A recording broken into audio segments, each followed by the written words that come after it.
Today I'll be talking about dementia. So it's basically a neurodegenerative progressive disease of the brain where the brain cells die, there is damage to the nerve cells, and the connectivity between the two cells is lost. So there is the electric signal between the two is blocked, and because of which there is memory loss.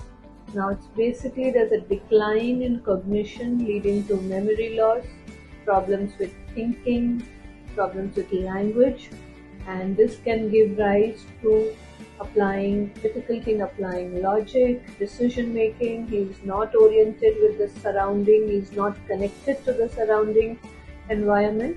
This leads to anxiety, irritability, and personality changes.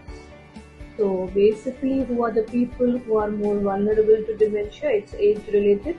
After the age of 65, and people who have neurodegenerative diseases such as Alzheimer's or Parkinson's, or if you've had diseases related to your circulatory or vascular system, say a stroke or circulatory errors, high blood pressure, then also you're more vulnerable to it.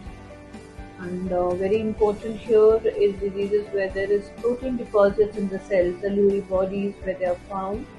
And now the secondary causes could be alcoholism and also infections of the brain, the encephalitis, the meningitis, and not to forget the trauma or injury caused to the brain.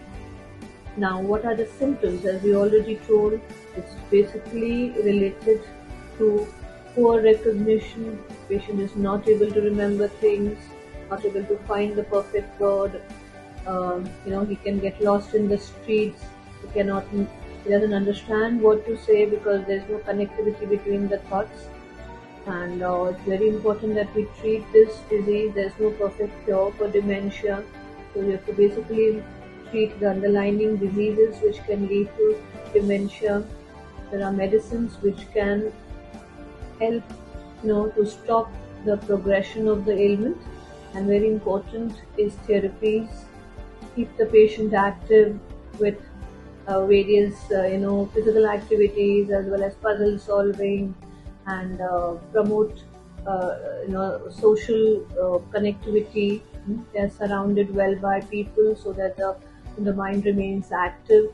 So this is all about dementia.